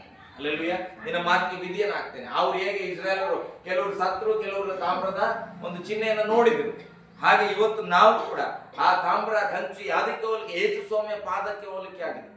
ಆತನ ಒಂದು ಮರಣವನ್ನ, ಸಿಲುಬೆಯ ಮರಣವನ್ನು ಯಾರು ದೃಷ್ಟಿಸಿ ನೋಡುತ್ತಾರೋ ಅವರಿಗೆ ಜೀವ ಉಂಟು. ಹಲ್ಲೆಲೂಯಾ, ಗಟ್ಟಿಯಾಗಿ ಹಲ್ಲೆಲೂಯಾ. ನಾನು ಹೇಳ್ತೇನೆ, ಇದೆಲ್ಲವೂ ನನ್ನನ್ನ ನೋಡಿ ನೀವು ಅರ್ಸುಪಾಸು ಒಳ್ಳೆಯವರು ಅನ್ನೋದಲ್ಲ, ಅರ್ಸುಪಾಸು ತಪ್ಪು ಮಾಡಿಲ್ಲ ಅನ್ನೋದಲ್ಲ.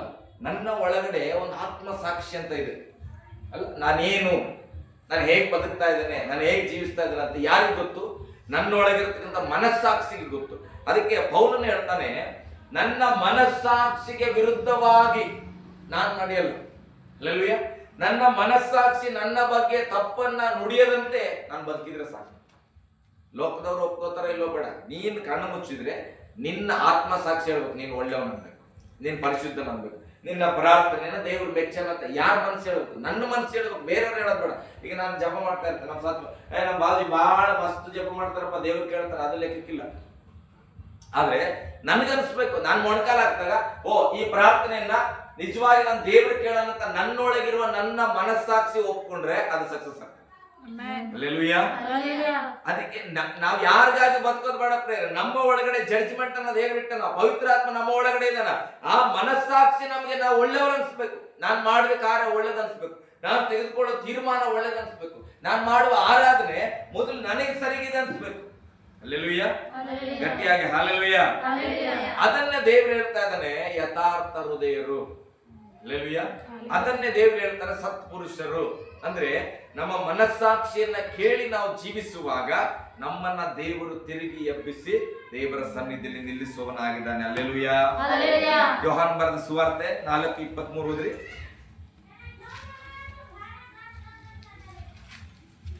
ಯೋಹಾನ್ ಬರೆದ ಸುವಾರ್ತೆ 4:23. ಸತ್ಯಭಾವದಿಂದ ದೇವರ ಆರಾಧನೆ ಮಾಡುವವರು ಆತ್ಮೀಯ ರೀತಿಯಲ್ಲಿ ಸತ್ಯಕ್ಕೆ ತಕ್ಕ ಹಾಗೆ ತಂದೆಯನ್ನು ಆರಾಧಿಸುವ ಕಾಲ ಬರುತ್ತದೆ, ಅದು ಈಗಲೇ ಬಂದಿದೆ. ತಂದೆಯು ತಮ್ಮನ್ನು ಆರಾಧಿಸುವವರು ಇಂಥವರೇ ಆಗಿರಬೇಕೆಂದು ಅಪೇಕ್ಷಿಸುತ್ತಾರಲ್ಲವೇ? ದೇವರ ಆತ್ಮಸ್ವರೂಪನು. ಹಲ್ಲೆಲೂಯಾ. ಇಲ್ಲಿ ವಾಕ್ಯ ಗಮನಿಸ್ರಿ. ಸತ್ಯಭಾವದಿಂದ ದೇವಾರಾಧನೆ ಮಾಡುವವರು ಆತ್ಮೀಯ ರೀತಿಯಲ್ಲಿ ಸತ್ಯಕ್ಕೆ ತಕ್ಕ ಹಾಗೆ ತಂದೆಯನ್ನ ಆರಾಧಿಸುವ ಕಾಲವು ಬರುತ್ತದೆ, ಅದು ಈಗಲೇ ಬಂದಿದೆ. ತಂದೆಯು ತನ್ನನ್ನು ಆರಾಧಿಸುವವರು ಇಂಥವರೇ ಆಗಿರಬೇಕೆಂದು ಅಪೇಕ್ಷಿಸುತ್ತಾನಲ್ಲವೇ? ದೇವರು ಆತ್ಮ ಸ್ವರೂಪನು, ಆತನನ್ನು ಆರಾಧಿಸುವವರು ಆತ್ಮೀಯ ರೀತಿಯಲ್ಲಿ ಸತ್ಯಕ್ಕೆ ತಕ್ಕ ಹಾಗೆ ಆರಾಧಿಸಬೇಕು. ಹಲ್ಲೆಲೂಯಾ. ನೋಡ್ರಿ, ಈಗ ನಾವು ನಮ್ಮ ಮಕ್ಕಳು ಹಿಂಗಿರ್ಬೇಕಂತ ಬಯಸ್ತೇವೆ. ನಾನು ಯಾರ ಹತ್ರ ಆದ್ರೂ ಹೋದಾಗ ನನ್ನ ಜೊತೆ ಮಾತಾಡೋರು ಹೀಗೆ ಮಾತಾಡ್ಬೇಕಂತ ಅನ್ಕೋತೇವೆ ಇಲ್ಲ. ಈಗ ಚಿನ್ನಮ್ಮ ಆಂಟಿ ಬರ್ತಾ ಇರ್ತಾರ, ಉದಾಹರಣೆಗೆ ನನ್ನ ತಾಯಿ ತರ ನಾನು ಯಾವಾಗ ಕ್ಲೋಸ್ ಇರ್ತಾರೆ. ಬರ್ತಾ ಇದ್ದಾಗ ಈಗ ಆಂಟಿ ಅಲ್ಲಿ ಬರ್ತಾ ಇರ್ತಾರ, ಏನ್ ಚಿನ್ನಮ್ಮ ಚೆನ್ನಾಗಿದ್ಯಾ ಅಂದ್ರೆ ಆಂಟಿಗೆ ಖುಷಿ ಆಗ್ತದ? ಖುಷಿ ಆಗ್ತದ? ಎಲ್ಲರೂ ಬೇಕಾದರು ಬೆಳೆದರು ಎಲ್ಲರೂ ಹೋಗ್ತಾ ಇರ್ತಾರೆ, ಏನ್ ಚಿನ್ನಮ್ಮ ಚೆನ್ನಾಗಿದ್ಯಾ ಅಂತಾನೆ. ಅವಾಗ ಆಂಟಿಗೆ ಸಂತೋಷ ಆಗ್ತದ? ನನ್ನ ಮಗ, ನಮ್ಮ ಸೇವಕರು, ನಮ್ಮ ಆತ್ಮೀಯರು ನನಗೆ ಗೌರವ ಕೊಟ್ಟು ಅನಿಸ್ತದ. ಹಾಗಾದ್ರೆ ಆಂಟಿ ಏನ್ ಬಯಸ್ಬೋದು ಅಲ್ಲಿ? ಚಿನ್ನಮ್ಮ ಆಂಟಿ ಹೇಗಿದ್ದೀರಿ ಅಂತ ಕೇಳಿದ್ರೆ ಆಂಟಿಗೆ ಏನಿಸ್ತದೆ? ಖುಷಿ ಅನಿಸ್ತದೆ. ಅಂದ್ರೆ ಆಂಟಿ ಏಜ್ ಏನು, ಅವ್ರ ಸ್ಥಾನಮಾನ ಏನು, ಅವ್ರ ಗುಣ ಏನು, ಅದಕ್ಕೆ ತಕ್ಕಂತೆ ಅವ್ರ ಎದುರುಗಡೆ ಮಾತಾಡುವವರಲ್ಲಿ ಏನೋ ಬಯಸ್ತಾರೆ. ನಾವಿರುವ ತಕ್ಕಂತೆ ನಮ್ಗೆ ಅವ್ರ ಗೌರವ ಕೊಟ್ಟು ಮಾತಾಡಿದ್ರೆ ಸಂತೋಷ. ನಾನೇ ನಿಮ್ಮ ಮನೆಗೆ ಬರ್ತೇನೆ, ಸರ್ ಇವಾಗ ಬಂದ್ರ ಬನ್ನಿ ಸರ್ ಕೂತ್ಕೊಂಡ್ರೆ ಚೇರ್ ಹಾಕಿದ್ರೆ ಸಂತೋಷನ? ಅರ್ಸು ಬಂದ್ಯಾ ಸ್ವಲ್ಪ ನಿಂದ್ರು ಅಂದ್ರೆ ಹೆಂಗಿರ್ತು? ಮನಸ್ಸಿಗೆ ಸಂತೋಷ ಆಗ್ತದ? ನಾನೇನ್ ಒಬ್ಬ ಸೇವಕ ಕಾಮನ್ ಆಗಿ ಏನಂತ ಅನ್ಕೊಳ್ತೇನೆ, ಹೋದಾಗ ಸರ್ ಬರ್ರಿ ಅಂತ ಕೇಳಿದ್ರೆ ನಮ್ಮ ಮನಸ್ಸಿಗೆ ಏನಾಗ್ತದೆ, ಓ ನಮಗೆ ತಕ್ಕಂತೆ ಒಂದು ಯೋಗ್ಯತೆಯನ್ನು ಕೊಟ್ಟರು. ಹಾಗೆ ನಾವು ಮನುಷ್ಯರಾದವರೇ ನಮಗೆ ಗೌರವ ಬಯಸ್ತೇವೆ 4 ಜನಗಳ ಮುಂದೆ. ನಮಗ್ ತಕ್ಕ ನಾವೇನಿದ್ದು ಹಾಗೆ ನಮ್ಗಿಂತ ಮೋದಿ ತರ ನಮ್ಗೆ ಬೇಕಾಗಿಲ್ಲ, ಬುಲೆಟ್ ಕಾರ್ ತಗೊಂಡ್ಬರ್ರಿ ಅನ್ನಲ್ಲ. ಅಲ್ಲೆಲ್ಲೂಯೇ. ನನ್ನ ಸ್ಥಾನಮಾನ ದೇವರೇನು ನನಗೆ ಕೊಟ್ಟನ, ಅದಕ್ಕೆ ತಕ್ಕಂತೆ ನನಗೆ ಕೊಡ್ಬೇಕಂತ ಬಯಸ್ತೇವೆ. ಹಾಗೆ ಸರ್ವಶಕ್ತನಾದಂತ ದೇವರು, ಸತ್ಯ ದೇವರನ್ನು ಆರಾಧಿಸ್ಲಿಕ್ಕೆ ನಾವು ಬರ್ತಾ ಇದ್ದೇವೆ. ದೇವರು ಹೆಂಗ್ ಬಯಸ್ತಾನ? ನಾನು ಸತ್ಯ ದೇವರು, ನನ್ನನ್ನು ಆರಾಧಿಸುವಕ್ಕೆ ಬರೋರು ಸತ್ಯದಲ್ಲ ಆರಾಧಿಸ್ಲಿ, ಅಷ್ಟೇ, ಮುಗೀತು. ಅಲ್ಲೆಲ್ಲೂಯೇ.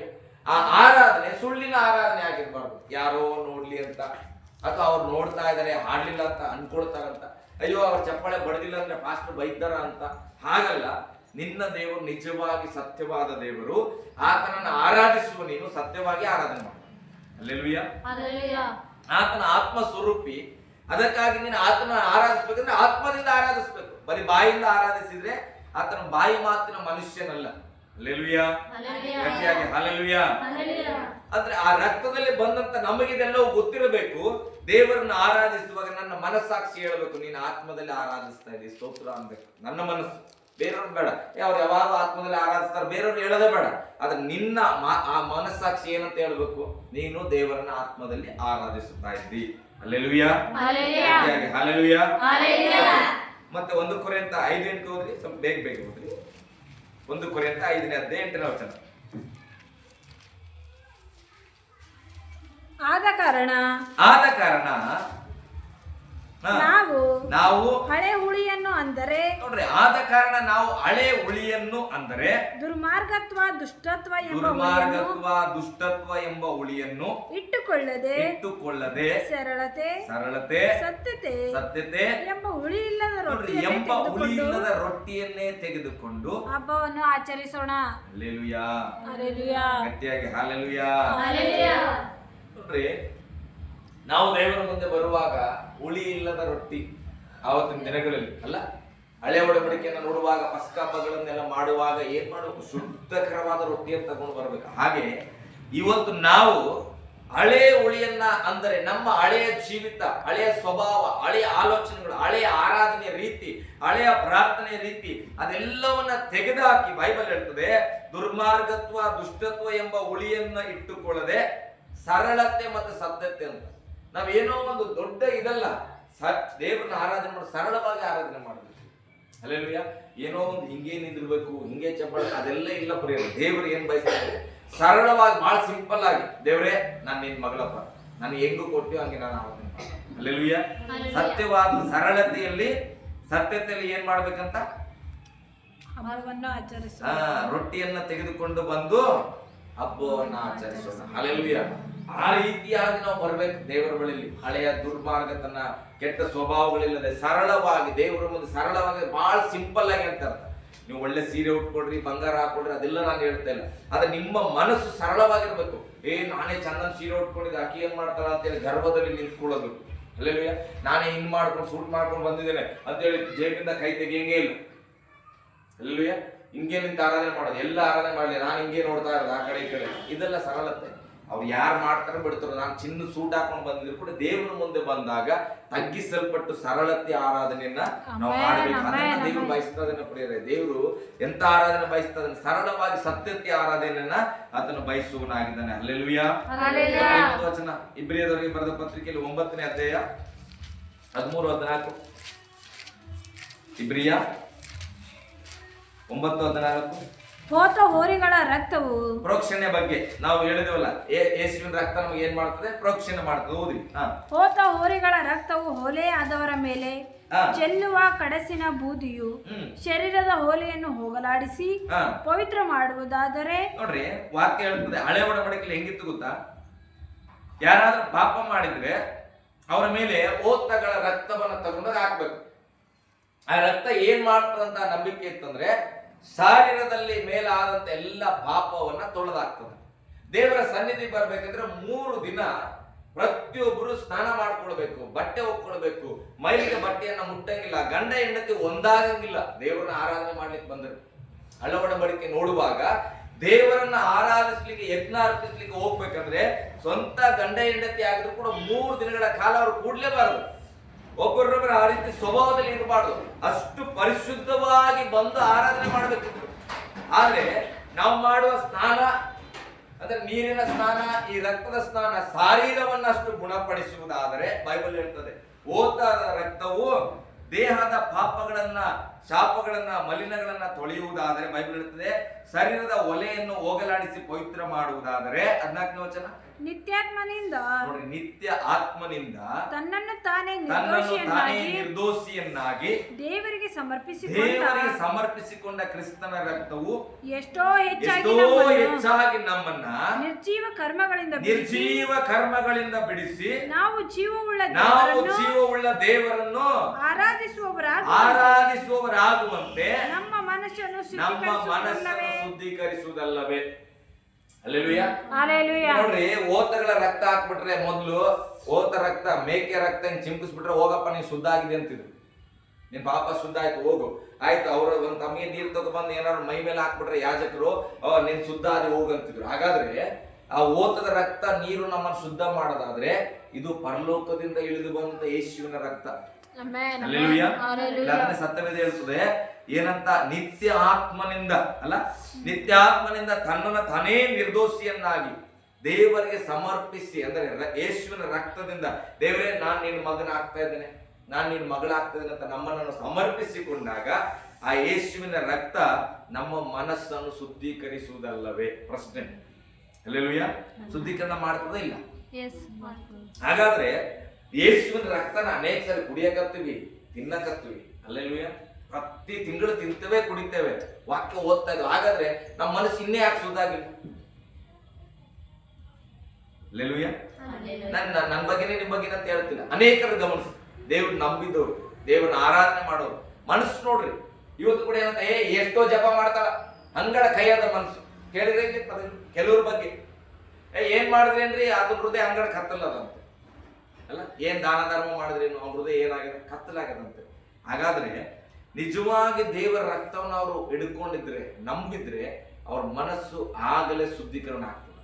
ಅವನ ಮನಸ್ಸಿನ ಕತ್ತಲಲ್ಲೇ ಅದ ಅಂದ್ರೆ ಅರ್ಥ ಆತನಿಗೆ ಸರಿಯಾದ ದೇವರ ಪ್ರೀತಿ, ದೇವರ ರಕ್ತದ ಮಹಿಮೆ ಗೊತ್ತಿಲ್ಲ. ಅವ್ರು ಇನ್ನ ಸರಿಯಾಗಿ ತೊಳೆಯಲ್ಪಟ್ಟಿಲ್ಲ. ಅದಕ್ಕೆ ಏನಾಗ್ತದೆ, ಅವರ ನಿತ್ಯ ಜೀವದ ನಿರ್ಜೀವ ಕರ್ಮಗಳಲ್ಲೇ ಜೀವಿಸ್ತಾರೆ. ನಾ ದಾನ ಮಾಡೀನಿ ಒಳ್ಳೇದಾಗ್ತದ, ನಾನು ಏನೋ ಕೊಟ್ಟಿನಿ ಒಳ್ಳೇದಾಗ್ತದ, ಹಂಗಲ್ಲ ಪ್ರಿಯ. ಮೊದಲು ದೇವರ ವಾಕ್ಯದಿಂದ, ದೇವರ ರಕ್ತದಿಂದ ನಮ್ಮ ಮನಸ್ಸನ್ನು ಶುದ್ಧಿ ಮಾಡ್ಕೊಳ್ಬೇಕು. ಹಲ್ಲೆಲೂಯಾ. ಕ್ರಿಸ್ಮಸ್ ಮಾಡ್ತೇವೆ, ಎಲ್ಲ ಕೌದಿ ಒಗೆದಾಯ್ತು, ಬಟ್ಟೆ ಒಗೆದಾಯ್ತು, ಪಾತ್ರೆ ತೊಳೆದಾಯ್ತು, ಕಡ್ಗಿ ತೊಳೆದಾಯ್ತು, ಮತ್ತೇನು ಹೊಸ ಬಟ್ಟೆ ಆಯ್ತು, ಮನೆಗೆ ಬಣ್ಣ ಹಚ್ಚೋದಾಯ್ತು, ಎಲ್ಲ ಆಯ್ತು. ಮನೆಯಿಂದ ಹೊರಗೆ ಸಗಣಿ ಹಚ್ಚಿ ಸಾರಿಸಿದ್ ಕೂಡ ಆಯ್ತು. ಹಲ್ಲೆಲೂಯಾ. 25ನೇ ತಾರೀಕು ಬಂದಾಗ ಮತ್ತೊಂದ್ಸರಿ ಸಾರಿಸ್ತೇವೆ. ಎಲ್ಲಾರು ಸ್ವಲ್ಪ ಇದಾಗಿದ್ರು ಕೂಡ ಗಲೀಜಾಗಿ ಏನ್ ಮಾಡ್ತಾರೆ, ಸಾರಿಸ್ಬಿಡ್ತಾರೆ. ಸಂತೋಷ. ಯಾಕೆ? ಮನೆ ಹಬ್ಬ, ಮನೆ ಹಬ್ಬ ಎಲ್ಲ ಸುಂದರ, ಎಲ್ಲೂ ಸ್ವಲ್ಪ ಗಲೀಜ್ ಕಾಣಬಾರ್ದು. ಹಬ್ಬ ಅಂದ್ರೆ ಏನು? ಎಲ್ಲೂ ಗಲೀಜ್ ಕಾಣಬಾರ್ದು. ಹಾಗಾದ್ರೆ ದೇವರು ಅದನ್ನೇ ಹೇಳ್ತದಲ್ಲ, ನೀವು ಉಳಿ ಇಲ್ಲದ ರೊಟ್ಟಿಯನ್ನಾಗಿ ತೆಗೆದುಕೊಂಡು ಬಂದು ಏನ್ ಮಾಡಿದ್ರೆ ದೇವರಿಗೆ ಹಬ್ಬ ಮಾಡಿದ್ರು. ಹಾಗಾದ್ರೆ ನನ್ನ ಮನಸ್ಸಲ್ಲಿ ಉಳಿ ಇಟ್ಕೊಂಡು, ನನ್ನ ಮನಸ್ಸಲ್ಲಿ ಕತ್ತಲು ಇಟ್ಕೊಂಡು ಮನೆಯನ್ನೆಲ್ಲ ಸುಣ್ಣದಲ್ಲಿ ಬೆಳ್ಳಗೆ ಹಚ್ಚಿದ್ರೆ ಎದಕ್ಕೆ ಬರ್ತದೆ? ದೇವರು ಮನೆಯ ಕ್ರಿಸ್ಮಸ್ ಹಬ್ಬ ಕೇಳಂದ್ರೆ ಹೃದಯದ ಕೇಳ. ನಿಮ್ ಹೃದಯನ ಶುದ್ಧ ಮಾಡ್ಕೊಡ್ರಿ. ನಮ್ಮ ಹೃದಯನ ಯಾವಾಗ ಎಲ್ಲ ಪಾಪ, ಎಲ್ಲ ಕೋಪ, ಮೇಲಿದ್ದ ದ್ವೇಷ ಎಲ್ಲನ ತೆಗೆದು ಶುದ್ಧ ಮಾಡ್ತೇವಲ್ಲ, ನಿನ್ ಮನೆಗೆ ಒಂದ್ ಅರ್ಬಿ ಹೋಗಿಬೇಡ, ನಿನ್ ಮನೇಲಿ ಕ್ರಿಸ್ಮಸ್ ಮಾಡಿ. ನಾನು ಬೇಡ ಅಂತ ಹೇಳ್ತಿಲ್ಲ, ಆದ್ರೆ ಮೊದಲು ಯಾವ್ದನ್ನ ಹೋಗಿಬೇಕು? ನಮ್ಮ ಹೃದಯನ ಹೋಗಿಬೇಕು ಮೊದಲು. ಅದರಲ್ಲಿರುವಂತದನ್ನ ಎಲ್ಲ ಕೆಟ್ಟದನ್ನ ತೆಗೆದು ಶುದ್ಧ ಮಾಡಿಕೊಳ್ಳಬೇಕು. ಹಲ್ಲೆಲೂಯಾ. ಗಟ್ಟಿಯಾಗಿ ಹಲ್ಲೆಲೂಯಾ.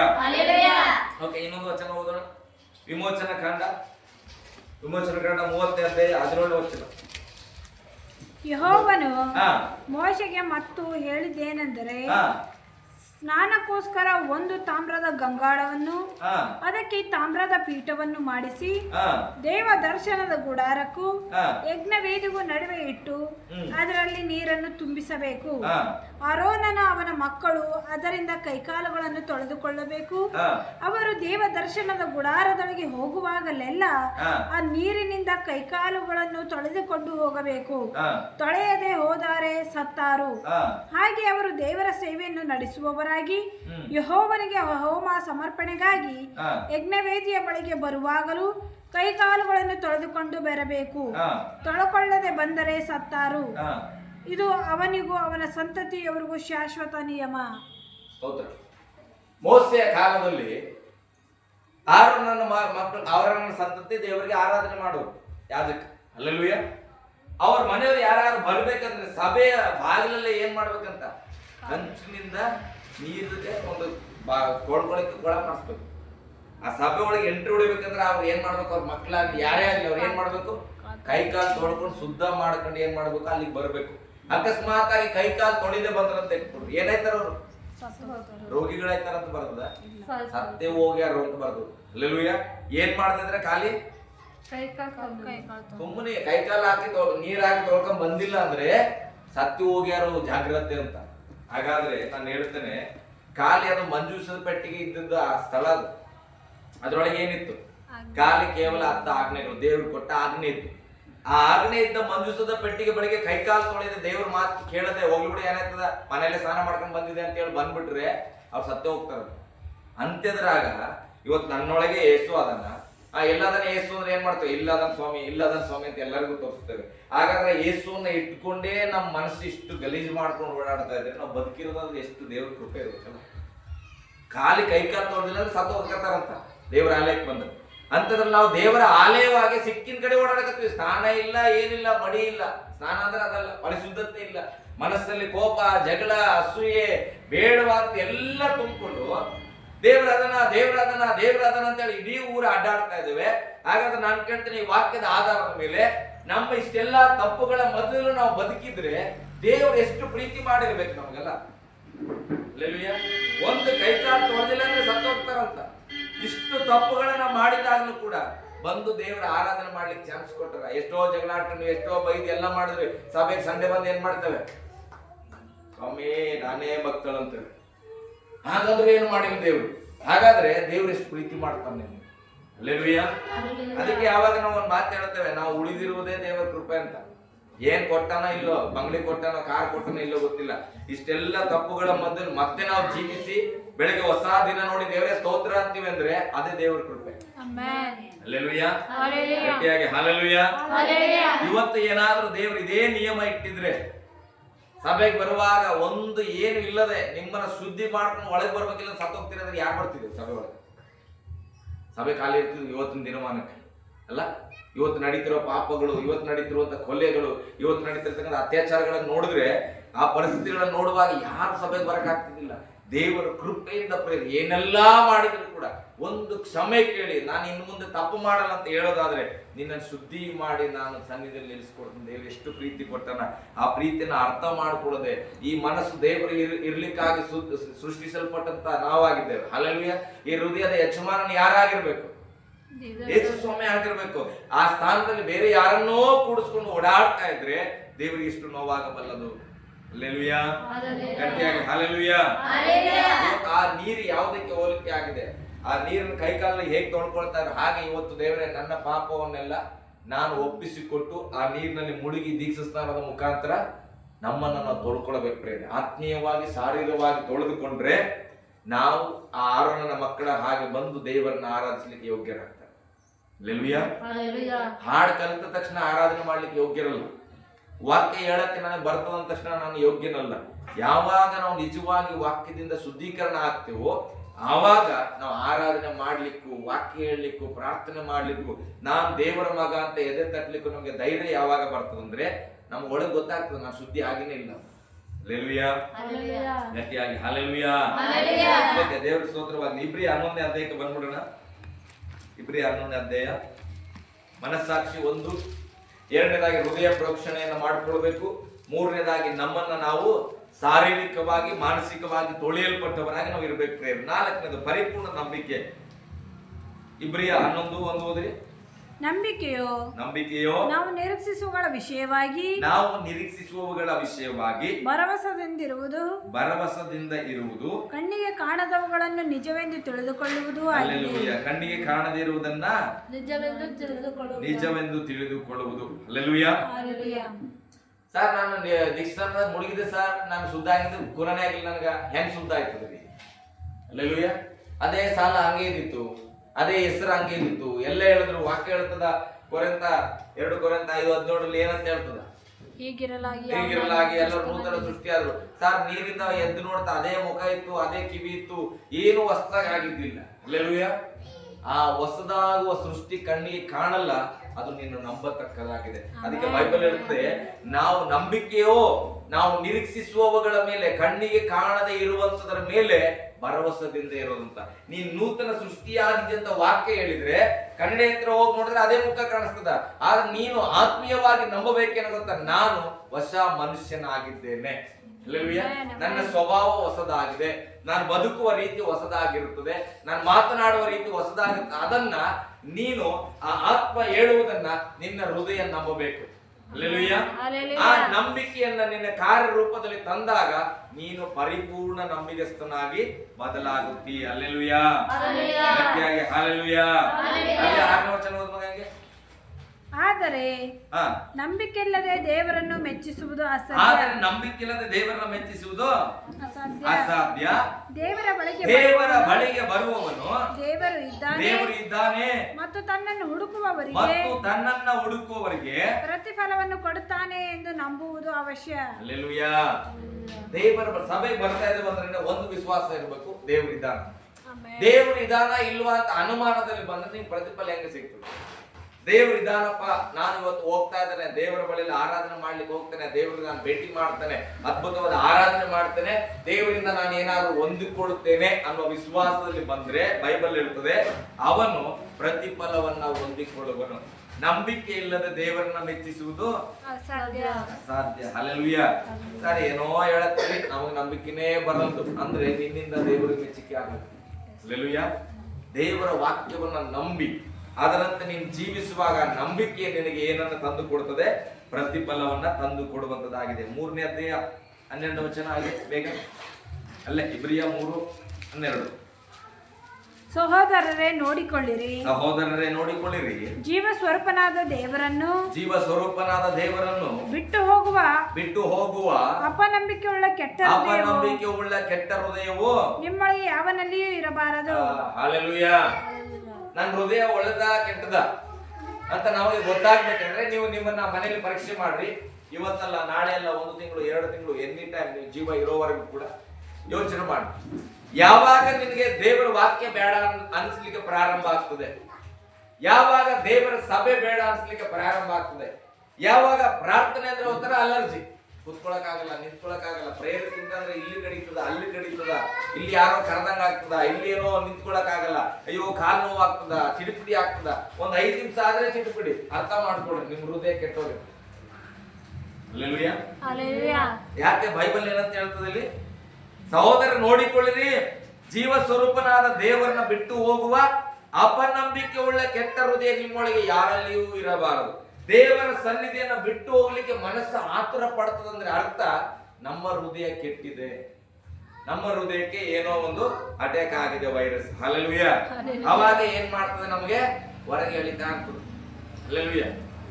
ಈಗ ಪ್ರಸಂಗ ಮಾಡ್ತಾ ಇರ್ತವೆ, ನಮ್ಮ ಮನೇಲಿ ಕೇಳಿದ್ರು, ಏನ್ ಮಾಡ್ತೀವಿ, ಏನೇ ಹೋದ್ರು ಕೂಡ ಅದಕ್ಕೆ ಹಳೆ ಕಾಲದಲ್ಲಿ ಎಲ್ಲ ಹೇಳ್ತಾರೆ, ಧ್ಯಾನ ಮಾಡೋದಂದ್ರೆ ನಮ್ಮ ಶಾರೀರದಿಂದ ನಾವು ಹೊರಗೆ ಹೋಗ್ಬಿಡ್ಬೇಕಂತ. ಹಲ್ಲೆಲೂಯಾ. ಪಕ್ಕದಲ್ಲಿ ಸರ್ಪ ಬಂದ್ರು ಕೂಡ ಗೊತ್ತಾಗ್ಬಾರ್ದು, ಆ ರೀತಿಯಾಗಿರ್ತದ. ಅಂದ್ರೆ ಉದಾಹರಣೆ ನಾನು ಯಾಕೆ ಹೇಳ್ತದೆ, ಬೈಬಲ್ ಹೇಳ್ತದೆ ನಮ್ಮ ಮನಸ್ಸು ಕೆಟ್ಟದ್ದು ಪ್ರೇರಣೆ. ಅಲ್ಲಿ ಏನೋ ಶಬ್ದ ಆಗ್ತದೆ ನೋಡು, ಅಲ್ಲಿ ಯಾರೋ ಕರೆದ್ರು ನೋಡು, ಅಲ್ಲಿ ಏನೋ ಬರ್ತದ ನೋಡು. ಕೆಲವರು ಪ್ರಾರ್ಥನೆ ಕೂತ್ಕೊಂಡ ತಕ್ಷಣನೇ ಹಿಂದೆ ಏನೋ ಅದ ಅನಿಸ್ತದೆ. ಹಲ್ಲೆಲೂಯಾ. ಮನೆಗೆ ಯಾರು ಇರೋದು ಬೇಡ, ಕೂತ್ಕೊಂಡು ನೋಡ್ಬೇಕಾರೆ ಪ್ರಾರ್ಥನೆ ಮಾಡ್ತಾರೆ. ಕೆಲವು ಸ್ಥಳಗಳಲ್ಲಿ ಪ್ರಾರ್ಥನೆ ಮಾಡ್ತಾರವಾಗ ಯಾರೋ ಹಿಂದೆ ಬಂದಾರ ಅನ್ಸ್ತು, ಯಾರೋ ಹೋದ್ರೇನೆ ಈ ಕಡೆ ಅನ್ಸ್ತು. ಹಲ್ಲೆಲೂಯಾ. ಅವಾಗ ಏನ್ ಮಾಡ್ತೇವೆ?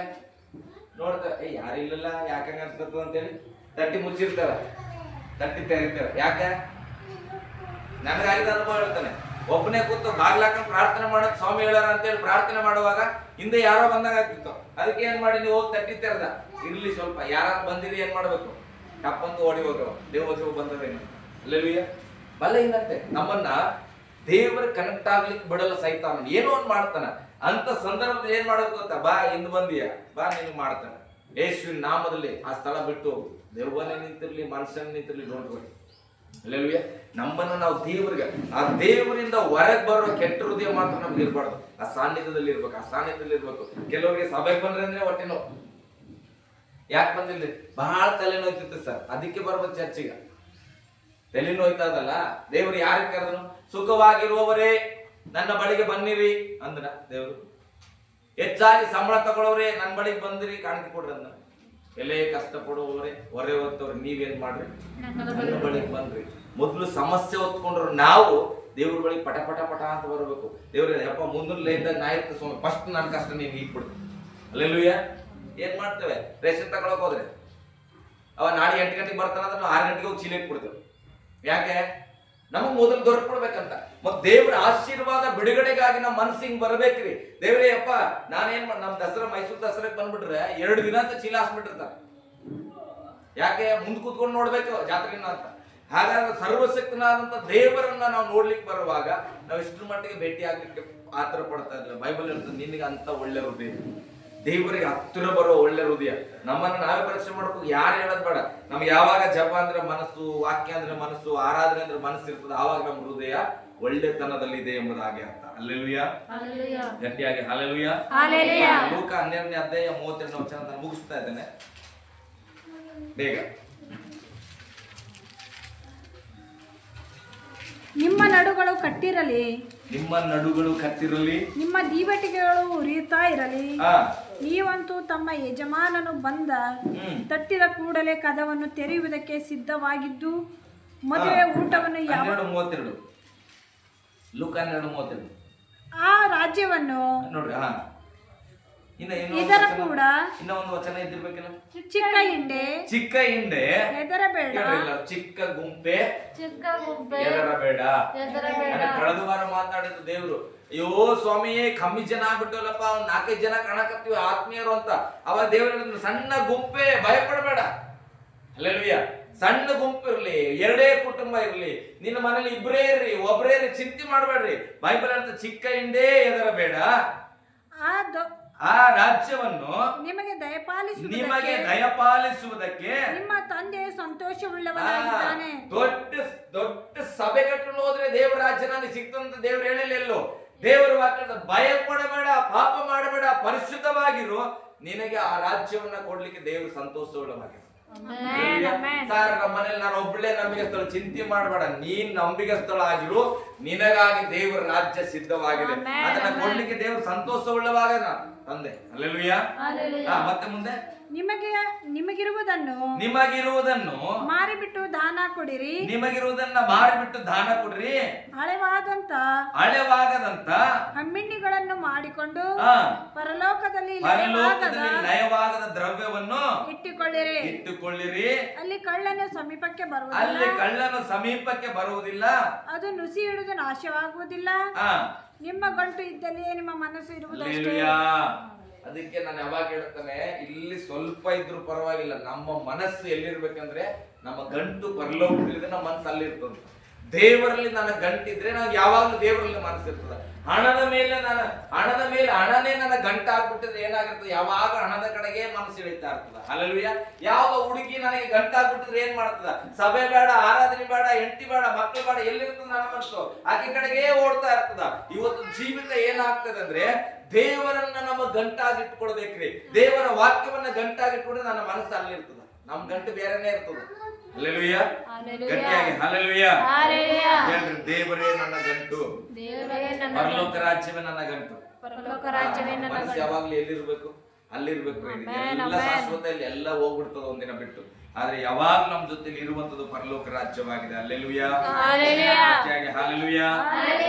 ಇಬ್ರಿಯ 4:6 ಕೊನೆಯದಾಗಿ, ಇಬ್ರಿಯ 4:6 ಅರ್ಥ ಆಗ್ತದೆ ವಾಕ್ಯ. ಕಳೆದ ವಾರ ಇದ್ದಿತ್ತು ಈ ವಾಕ್ಯ, ದೇವ್ರ ಚಿತ್ತ. ನೀವು ಇಷ್ಟೇ ಜನ ಕೇಳೋದಿರ್ತಾನೆ, ಈ ವಾರ ಈ ಪ್ರಸಂಗ ಆಗ್ತದೆ. ಹೀಗಿರಲಾಗಿ ಆ ವಿಶ್ರಾಂತಿಯಲ್ಲಿ ಕೆಲವರು ಸೇರಬೇಕೆಂಬುವ ಎಂಬುವ ಮಾತು ಇನ್ನೂ ಇರುವುದರಿಂದಲೂ ಮೊದಲು ಶುಭ ವರ್ತಮಾನವನ್ನು ಕೇಳಿದವರು ಅವಿಧೇಯರಾದ ಕಾರಣ ಅದರಲ್ಲಿ ಸೇರದೆ ಹೋದುದರಿಂದಲೂ ಬಹುಕಾಲ ಹೋದ ನಂತರ ಆತನು ದಾವೀದನ ಬಾಯಿಂದ ಮಾತಾಡಿ ಈ ಹೊತ್ತೆ ಎಂದು ಒಂದಾನೊಂದು ದಿವಸವನ್ನು ಗೊತ್ತು ಮಾಡುತ್ತಾನೆ. ಹೇಗೆಂದರೆ ನೀವು ಈ ಹೊತ್ತು ದೇವರ ಶಬ್ದಕ್ಕೆ ಕಿವಿಗೊಟ್ಟರೆ ನಿಮ್ಮ ಹೃದಯಗಳನ್ನು ಕಠಿಣ ಮಾಡಿಕೊಳ್ಳಬೇಡಿರಿ. Hallelujah, hallelujah. ಇವತ್ತು ದೇವರ ಮಾತಿಗೆ ನಾವು ಕಿವಿ ಕೊಟ್ಟಿದ್ರೆ ಆ ಇಸ್ರಾಯೇಲ್ ಅಂತ ನಮ್ಮ ಹೃದಯವನ್ನು ಏನ್ ಮಾಡ್ಕೋಬಾರ್ದು, ಕಠಿಣ ಮಾಡ್ಕೋಬಾರ್ದು. ನಾವು ಇದುವರೆಗೆ ವಿಧೇಯರಾಗಿಲ್ಲದೆ ಇರಬಹುದು, ಆದ್ರೆ ಈಗ ನಾವು ದೇವರಿಗೆ ವಿಧೇಯರಾಗಬೇಕು. ಹಲ್ಲೆಲೂಯಾ. ಅಯ್ಯೋ, ನಾನು ಇಷ್ಟು ದಿನ ಮಾಡಿಲ್ಲ, ಹೆಂಗ್ ಮಾಡಕ್ ಆಗ್ತದೆ, ಕಠಿಣ ಹೃದಯ. ಇಷ್ಟು ದಿನ ಆದ್ರೂ ಮಾಡಕ್ಕಾಗಿಲ್ಲ, ಇವತ್ತಿಂದ ನಾನು ಮಾಡ್ತೇನೆ. ಇವತ್ತಿಂದ ನಾನು ನಡ್ಕೊಳ್ತೇನೆ, ಇವತ್ತಿಂದ ನಾನು ಪರಿಶುದ್ಧವಾಗಿರ್ತೇನೆ, ಇವತ್ತಿಂದ ನಾನು ಕೋಪವನ್ನ ಏನ್ ಮಾಡ್ತೇನೆ, ತೆಗೆದಾಕ್ತೇನೆ ಅನ್ನೋದ್ರ ಮುಖಾಂತರ ನಾವು ದೇವರ ಮಾತಿಗೆ ಕಿವಿ ಕೊಡಬೇಕಾಗಿದೆ. ಹಲ್ಲೆಲೂಯಾ. ನಾವೆಲ್ಲರೂ ಎದ್ದು ನಿಂತ್ಕೊಂಡು ಪ್ರಿಯ ಕರ್ತನ ಸನ್ನಿಧಿಯಲ್ಲಿ